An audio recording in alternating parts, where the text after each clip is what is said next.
Hey, New Hope family, it's Pastor Matt with your devotional thought for today. In Proverbs chapter 3, King Solomon writes, "Trust in the Lord with all your heart, and do not lean on your own understanding.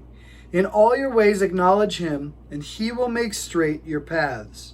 Now, this is one of those passages that we see sometimes hanging up on walls, maybe in an office or in our home somewhere on t-shirts, and it's a great passage for us to remember. These two verses in conjunction with one another are great for us to remember. But it's one thing to remember them and acknowledge them and say them to other people or even say them to ourselves.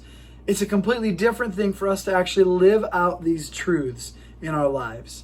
I'm going to be honest with you, recently there were a few tasks a few different jobs that I was working on that I thought would be very simple, straightforward, no real hiccups along the way. And boy, was I wrong. A number of curveballs, a number of things that were happening, and I was getting so frustrated and honestly somewhat angry. And as this was developing, I was like, what is wrong? I was starting to feel discouraged, starting to feel, things that I shouldn't have been feeling over these tasks. These should be simple. These should be done. Why aren't they happening the way that they should be happening? This is a simple thing. Why can't I do what is so easy? Those kind of thoughts. And I realized, well, because I had these expectations that this was going to play out according to my understanding of the situation.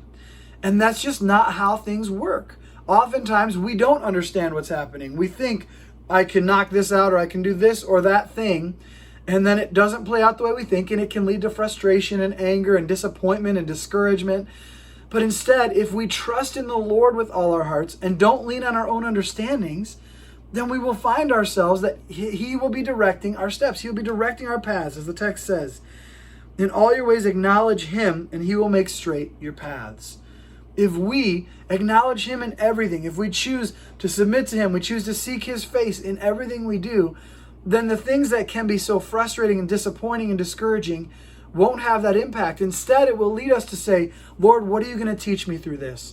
I know it's difficult, it's frustrating maybe in some ways, but Lord, you obviously have something you need to teach me in this. Maybe it's humility. Maybe it's recognizing that I need to ask for help in this or that way. You don't know, but the Lord may be teaching us in those moments, and we will watch him guiding and directing our paths from there. So if you found yourself discouraged or frustrated that things aren't playing out the way that you had planned or the way that you think they should have played out, instead, let us realize we don't understand it all. We don't know it all. The Lord does, and we can lean into him, trust in him with every ounce of our being, and watch how he directs our steps from there. He guides us down the path that he has for us.